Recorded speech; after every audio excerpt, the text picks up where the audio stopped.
Saviez-vous qu'il existe un enseignement de Jésus qui fut volontairement retiré des écrits publics?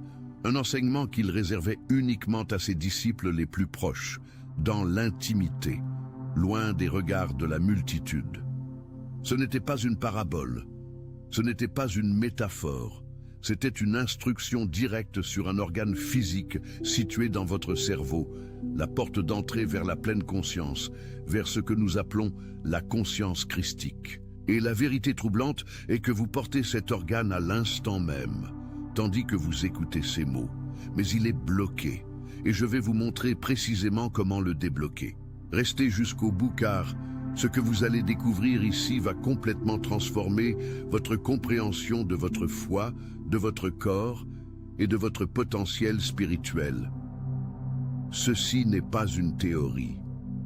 C'est la science, l'histoire et la spiritualité convergeant vers une seule révélation que les institutions ont préféré que vous ne connaissiez jamais. Commençons par le commencement. Et le commencement est dans votre tête. Au centre exact de votre cerveau, protégé entre les deux hémisphères, existe un organe minuscule de la taille d'un grain de riz. Il a la forme d'une pomme de pin. Et il n'est pas par hasard que le symbole de la pomme de pin apparaît dans des cultures millénaires de l'Égypte à la Grèce, du Vatican à la Mésopotamie. Les Égyptiens l'appelaient l'œil d'Osiris. Les hindous le connaissent comme le troisième œil, le Ajna Chakra.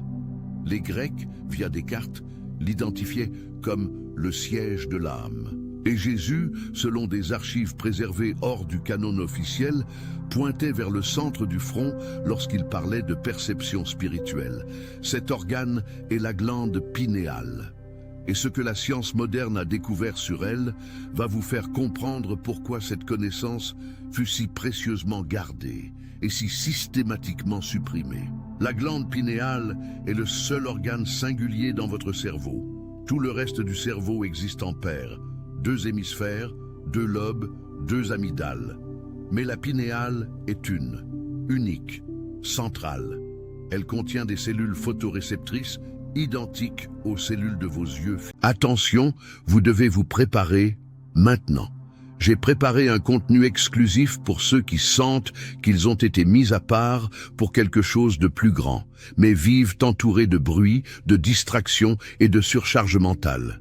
C'est un parcours de 30 jours qui va transformer votre vie, un chemin guidé pour blinder votre esprit et vous préparer à ce qui vient avec des pratiques quotidiennes de focus, de limites et de discipline, également disponibles en version audio immersive. Plus de 10 000 lecteurs ont déjà transformé leur vie grâce au parcours de 30 jours. Des milliers de personnes ont déjà commencé cette transformation.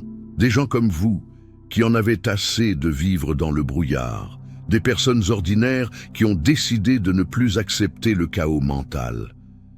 Profitez de cette offre à durée limitée, uniquement ce mois-ci. Accédez à votre lien juste en dessous, dans le commentaire épinglé. Cela signifie qu'elle est littéralement conçue pour voir, mais pas pour voir la lumière du soleil. Elle voit dans le noir. Elle fut conçue pour capter un type différent de lumière. Des chercheurs de l'Université de Toulouse, en France, ont documenté que la glande pinéale humaine produit du DMT, la diméthyltryptamine, connue dans les milieux scientifiques et spirituels comme la molécule de l'esprit. Le DMT est produit naturellement par votre corps et est libéré à des moments spécifiques, durant le sommeil profond, dans les expériences de quasi-mort, dans les états méditatifs profonds et, selon certaines théories, au moment de la naissance et de la mort. Réfléchissez-y un instant. Votre corps, ce corps que vous négligez parfois, que vous soumettez au stress et aux toxines du quotidien, ce corps fabrique en interne la substance qui ouvre les portes de la perception spirituelle. Vous n'avez pas besoin de chercher Dieu ailleurs. Le mécanisme de connexion avec le divin est intégré dans votre physiologie. Jésus le savait. Et il a laissé des indices partout. Dans Matthieu 6, 22, il dit « La lampe du corps est l'œil. Si ton œil est simple, ton corps tout entier sera plein de lumière. » Le mot qui dans la plupart des traductions apparaît comme « simple » dans le grec original est « aplous », qui signifie aussi unique, singulier, un. L'œil unique. L'œil qui n'est pas double, qui n'est pas divisé entre l'extérieur et l'intérieur. Ce n'est pas un œil physique, c'est l'œil de la perception spirituelle. C'est la pinéale. Et il complète.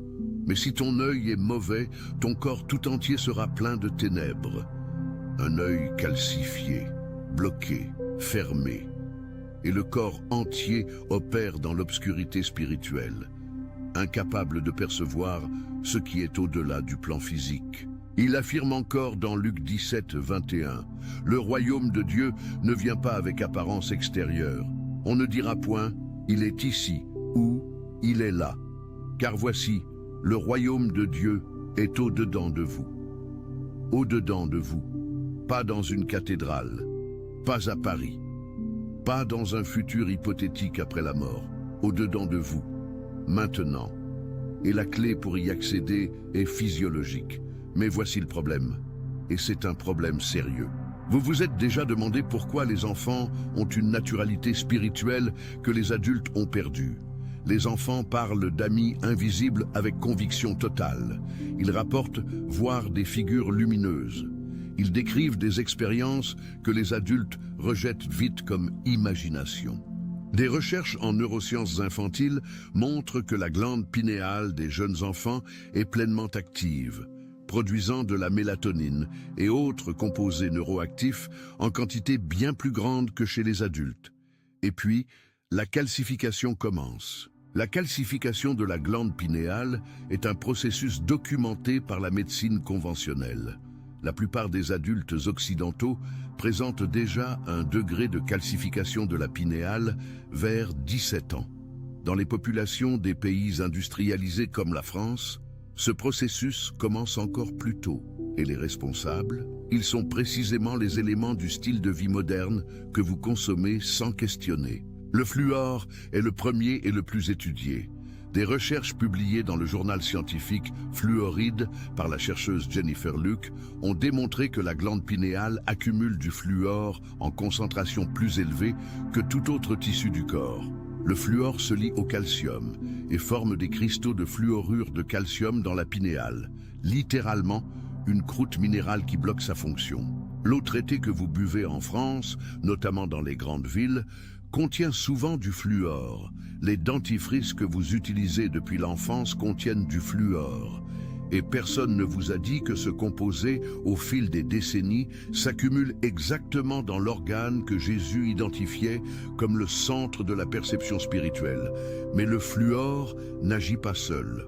Les aliments ultra transformés, qui composent la base de l'alimentation d'une grande partie de la population française, sont chargés de phosphates inorganiques, conservateurs et additifs qui interfèrent avec le système endocrinien, le système hormonal dont la pinéale fait partie. Le Français moyen de plus de 35 ans consomme en moyenne plus de 50% de ses calories quotidiennes de produits ultra transformés, selon des données de l'INSEE. Chaque repas basé sur ces produits est, du point de vue de la pinéale, un pas supplémentaire vers son blocage. Et ensuite, il y a le stress chronique. Le cortisol, l'hormone du stress, à des niveaux chroniquement élevés, supprime la production de mélatonine par la pinéale. Et la mélatonine n'est pas seulement l'hormone du sommeil.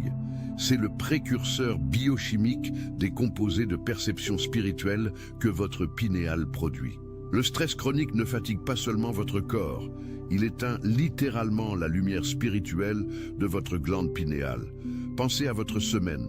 Combien d'heures de stress réel accumulez-vous? Délais au travail, factures à payer, relations conflictuelles, transport, actualité, réseaux sociaux. Chacun de ces éléments, biochimiquement, supprime la fonction de la glande qui vous connecte au divin. Mais il y a quelque chose encore plus insidieux que le fluor, les ultra-transformés et le stress. Une chose que la plupart des gens ne perçoivent même pas comme un blocage. La lumière artificielle nocturne. Votre pinéale est un organe photosensible. Elle régule vos cycles biologiques en détectant lumière et obscurité.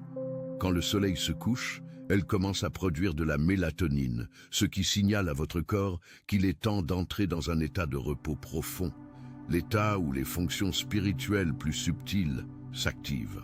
Mais que se passe-t-il dans la vie réelle du Français de 35, 40, 50 ans aujourd'hui? Vous rentrez chez vous après une journée longue et pesante, vous dînez en regardant votre téléphone, passez des heures à scroller Instagram ou à regarder des séries, et allez dormir avec la tête encore vibrante de stimuli. La lumière bleue émise par les écrans de téléphone, tablettes et télévision est reconnue par la pinéale comme lumière solaire. Elle signale que c'est encore le jour. La production de mélatonine est supprimée. Le cycle naturel d'activation spirituelle profonde est interrompu. Vous dormez sans vraiment vous reposer. Vous vous réveillez fatigué. Et la sensation de vide spirituel persiste, non parce que Dieu s'est éloigné de vous, mais parce que vous avez systématiquement privé votre corps de l'état physiologique nécessaire pour que la connexion advienne. Chaque soir de téléphone jusqu'à 11 heures du soir est un soir de moins d'activation pinéale. Multipliez cela par des années, des décennies, et vous commencez à comprendre pourquoi tant de personnes de plus de 35 ans sentent que la foi a tourné intellectuelle, qu'elles croient en Dieu dans leur tête, mais ne sentent pas Dieu dans leur corps. Non parce que la foi est morte, mais parce que le mécanisme biologique de perception spirituelle a été graduellement éteint par le style de vie. Mais, et prêtez attention ici, car ceci est fondamental, ce processus est réversible. La calcification peut être réduite, la fonction de la pinéale peut être restaurée. Et les pratiques pour cela n'ont été inventées par personne aujourd'hui. Elles ont été préservées durant des millénaires, transmises par les mystiques, les pères du désert, les contemplatifs chrétiens, les étudiants de la Kabbale, les pratiquants du yoga kriya. Et toutes convergent vers les mêmes principes essentiels. Je vous présente chacun de ces principes maintenant. Et avant de continuer, si vous trouvez ce contenu transformateur, faites-moi une faveur. Cliquez pour liker maintenant. Ce simple geste aide cette connaissance à atteindre d'autres personnes qui aussi doivent entendre cela. Et si vous n'êtes pas encore abonné à la chaîne, abonnez-vous et activez la cloche. Car ce que je propose ici chaque semaine est précisément ce type de révélation que vous ne trouverez pas dans les lieux conventionnels. Passons aux pratiques. La première et la plus fondamentale est la détoxification de la pinéale par l'alimentation et l'hydratation consciente. Si le fluor est un des principaux agents de calcification, le premier pas logique est réduire votre exposition à lui. Cela ne signifie pas paniquer ou devenir extrémiste. Cela signifie faire des choix informés. Les filtres à eau avec charbon actif ou osmose inverse retirent une grande partie du fluor de l'eau du robinet. Ce n'est pas un investissement élevé.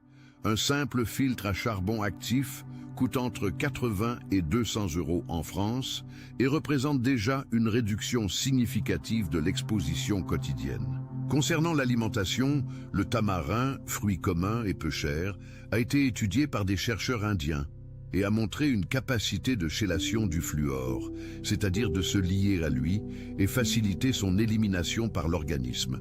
Coïncidence qu'un fruit si populaire dans la région où vous vivez ait exactement cette propriété. La nature ne gaspille rien.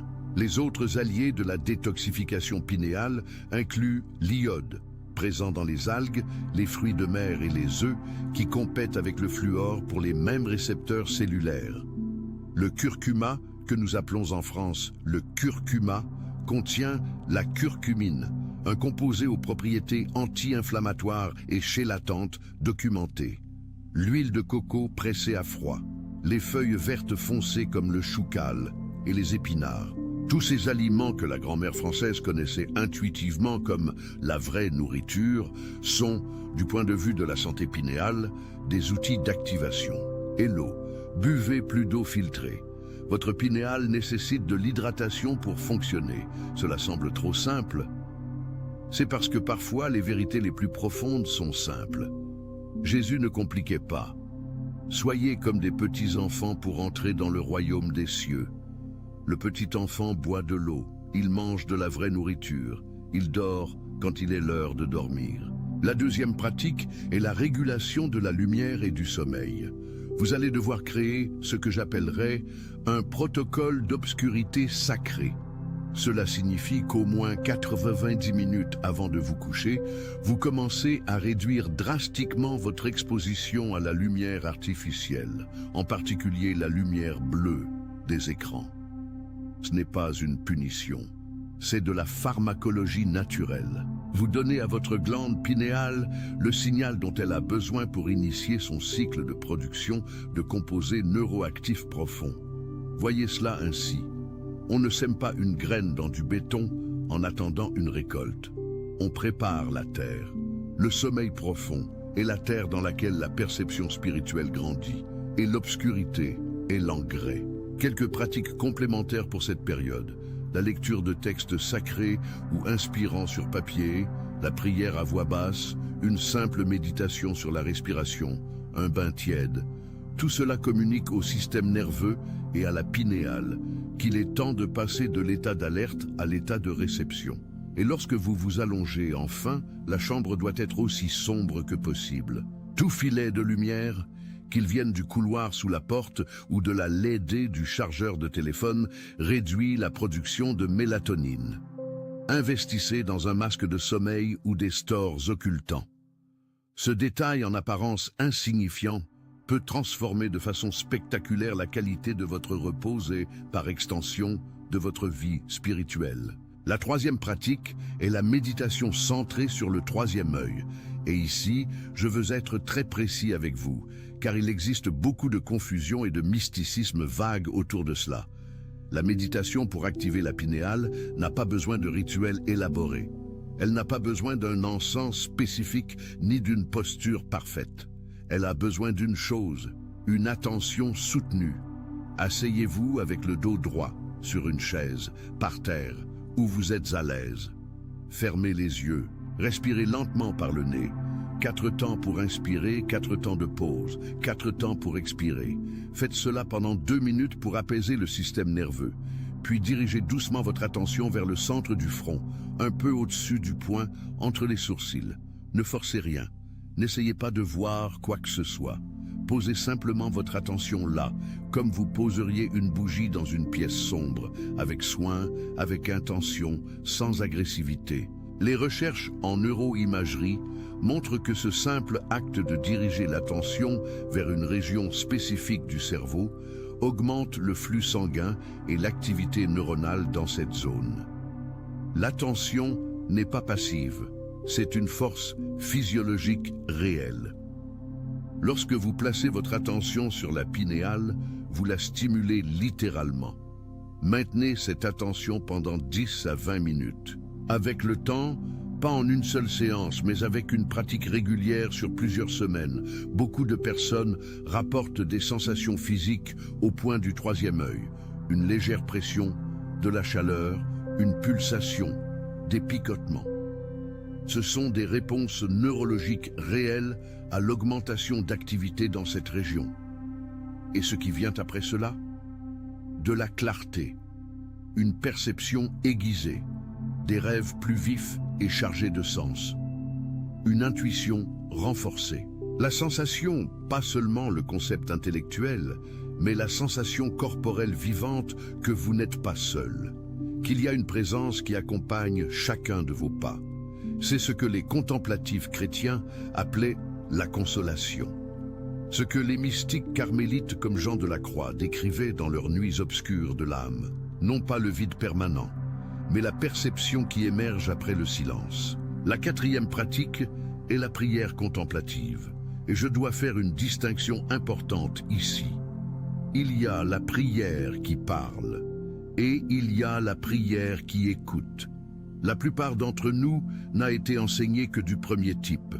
Nous nous présentons devant Dieu avec notre liste de demandes, nos remerciements, nos angoisses, ce qui est légitime et nécessaire. Mais nous restons dans le monologue.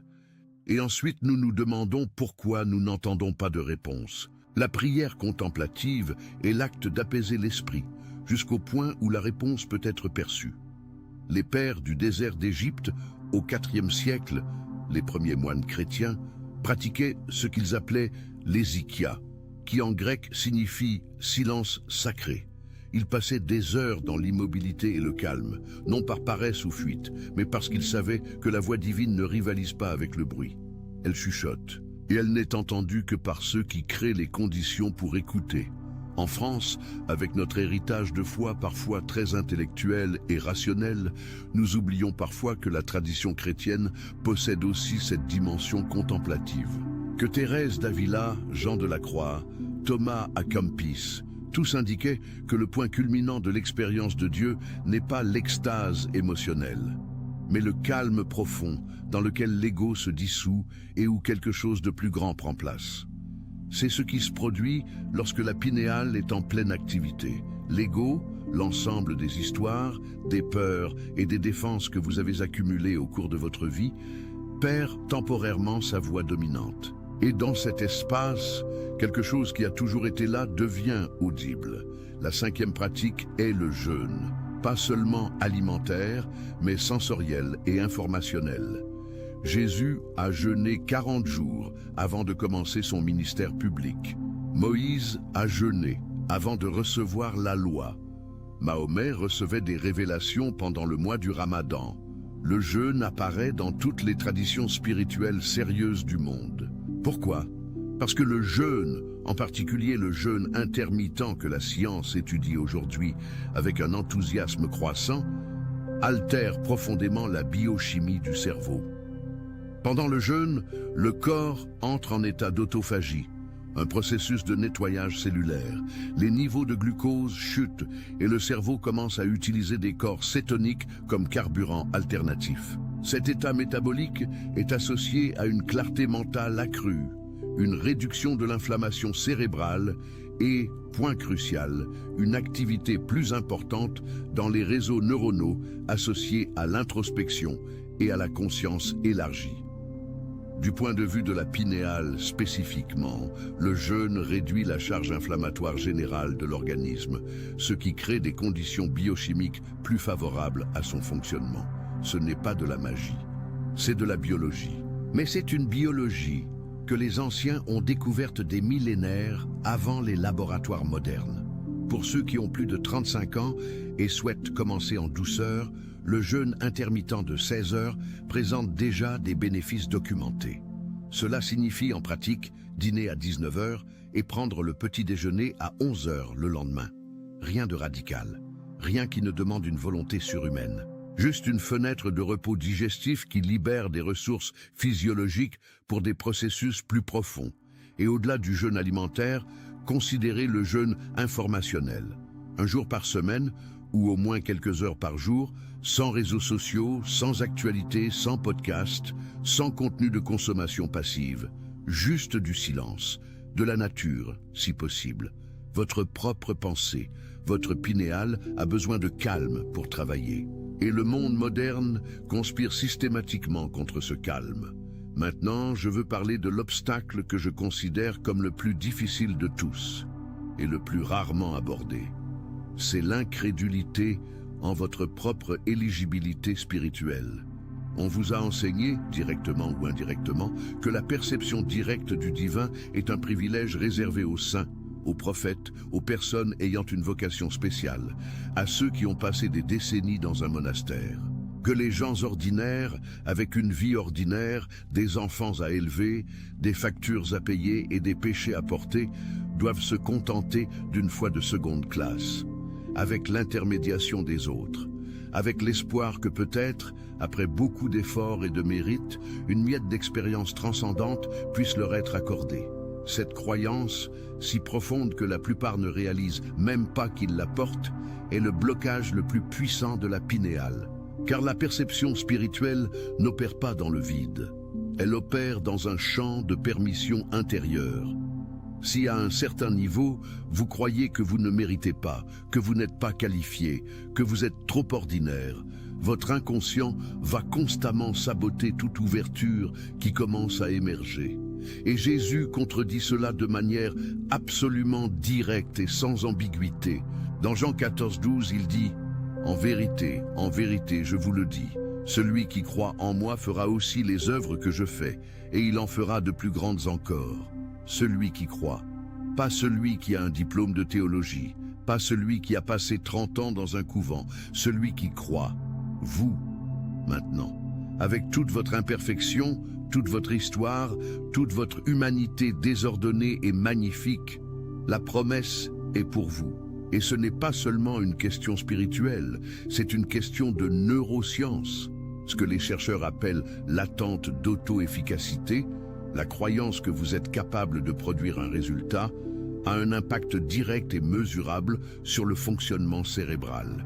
Les personnes qui croient pouvoir méditer efficacement produisent des ondes cérébrales plus cohérentes pendant la méditation. Les personnes qui croient pouvoir avoir des expériences spirituelles en ont beaucoup plus fréquemment. La foi que Jésus demandait n'était pas intellectuelle, c'était une foi du corps, une permission donnée à votre propre système nerveux d'opérer à sa pleine capacité. Vous n'êtes pas ordinaire, vous êtes un élu. Ce mot « élu » apparaît des centaines de fois dans les Écritures, et la plupart d'entre nous le lit comme s'il s'appliquait à d'autres personnes, à Israël en tant que nation, aux apôtres, aux saints canonisés. Rarement nous le reconnaissons comme quelque chose de personnel et présent, mais la théologie biblique la plus rigoureuse pointe vers quelque chose de radical. L'appel de Dieu n'est pas basé sur le mérite humain, il est basé sur un dessein divin. Paul écrit aux Éphésiens que vous avez été élus en lui avant la fondation du monde, avant que vous n'ayez fait quoi que ce soit, avant que vous n'ayez commis la moindre erreur. L'élection précède l'existence. Cela signifie que l'ouverture spirituelle que vous aspirez à vivre n'est pas quelque chose que vous devez conquérir. C'est quelque chose que vous devez vous permettre de recevoir. C'est un héritage. Et les héritages ne se gagnent pas, ils se réclament. La glande pinéale, dans ce contexte, est le mécanisme physiologique de réclamation de cet héritage. C'est l'instrument biologique par lequel la perception du divin devient possible sur le plan physique. En prendre soin n'est pas du mysticisme ésotérique en dehors de la tradition chrétienne, c'est honorer le temple que Dieu a construit pour y habiter. Paul ne pourrait pas être plus clair dans 1 Corinthiens 3,16. Ne savez-vous pas que vous êtes le temple de Dieu et que l'Esprit de Dieu habite en vous? Le temple n'est pas de pierre. Ce n'est pas une cathédrale avec des vitraux importés d'Europe. C'est vous, votre corps, votre cerveau, votre pinéal. Et tout comme personne ne laisse un temple sacré se détériorer sans agir, sans nettoyage, sans soin, sans attention, vous ne pouvez pas ignorer le temple que vous êtes et espérer que la présence divine fleurisse à l'intérieur d'un environnement de calcification, de toxines et de bruit constant. Avant de poursuivre vers la partie finale de ce cheminement, laissez-moi vous poser une question directe. Quand a été la dernière fois où vous avez véritablement senti Dieu, pas pensé à Dieu, pas prié par obligation ou habitude, mais senti avec le corps, avec la poitrine, avec cette certitude qui n'a pas besoin d'arguments, qu'il y a quelque chose de plus grand, présent, réel, vivant? Si cela fait longtemps, si cette expérience est devenue de plus en plus rare, si la foi est devenue plus cérébrale et moins viscérale, je veux que vous sachiez que ce n'est pas un échec moral de votre part. C'est physiologique. C'est le résultat de décennies d'un style de vie qui referme systématiquement la porte que Dieu a construite en vous pour communiquer avec vous. Et la bonne nouvelle, la nouvelle qui transforme, est que les portes fermées peuvent être rouvertes. Je vais maintenant te partager un protocole pratique de 21 jours pour initier ce processus d'activation. 21 jours, car c'est la durée minimale pour qu'une habitude commence à s'installer neurologiquement selon les recherches sur la neuroplasticité. Ce n'est pas de la magie, c'est le temps biologique nécessaire pour que de nouveaux schémas d'activité neuronale commencent à se consolider. Durant les 7 premiers jours, l'accent est mis sur la détoxification. Remplace l'eau du robinet par de l'eau filtrée. Élimine ou réduit radicalement les aliments ultra-transformés. Ces produits aux listes d'ingrédients interminables que ta grand-mère ne reconnaîtrait pas comme de la nourriture. Ajoute à ton alimentation quotidienne au moins un aliment allié de la pinéale, du curcuma dans le riz, des œufs au petit déjeuner, une portion de légumes verts au déjeuner. Ces petits ajustements cumulés créent une différence biochimique réelle en quelques semaines. Du 8e au 14e jour, ajoute le protocole de l'obscurité sacrée. À 21h, le portable passe en mode avion ou va dans une autre pièce. L'éclairage de la maison est au minimum. Tu commences une routine de ralentissement qui inclut 10 minutes de respiration consciente avant de dormir, en dirigeant doucement ton attention vers le centre du front. Pas besoin d'être parfait, il faut être constant. Du 15e au 21e jour, introduis la prière contemplative. En plus de tes prières habituelles que tu ne vas pas abandonner, ajoute 15 minutes quotidiennes de silence sacré. Assieds-toi, ferme les yeux, dis intérieurement quelque chose de simple comme « Je suis là, je suis disponible, parle Seigneur, ton serviteur écoute ». Et ensuite, reste en silence, sans forcer quoi que ce soit, sans exiger d'expériences spectaculaires, simplement présent, ouvert, disponible. La fin de ces 21 jours, la plupart des personnes qui ont suivi ce protocole avec constance rapportent des changements perceptibles, un sommeil plus profond et réparateur, des rêves plus vifs, une quiétude intérieure qui persiste même pendant les moments agités de la journée. La sensation que le monde spirituel est un peu plus proche, un peu plus réel, un peu plus accessible. Et ce n'est que le commencement. L'éveil de la conscience christique n'est pas un événement unique. C'est un processus. C'est l'histoire de quelqu'un qui retire peu à peu les couches de calcification, littérales et métaphoriques, qui se sont accumulées au fil des décennies, et qui retrouve sous tout cela cet enfant qui voyait avec des yeux spirituels ouverts, qui ressentait Dieu comme une présence réelle et non comme un concept abstrait. Jésus a dit « Si vous ne devenez pas comme les petits-enfants, vous n'entrerez pas dans le royaume des cieux ». Ce n'est pas une instruction d'ingénuité intellectuelle. C'est une instruction de retour à l'état physiologique et perceptif de l'enfance. Quand la pinéale était active, quand la connexion était vivante, quand le spirituel et le physique n'étaient pas séparés par des décennies de conditionnement, de toxines et de bruit. Tu peux revenir. La porte peut être rouverte. Et le Père qui attend de l'autre côté de cette porte ne mesure pas ton mérite, ni ne compte tes erreurs. Il attend, avec la même patience que le Père du Fils prodigue, que tu te lèves et que tu commences le chemin du retour vers la maison.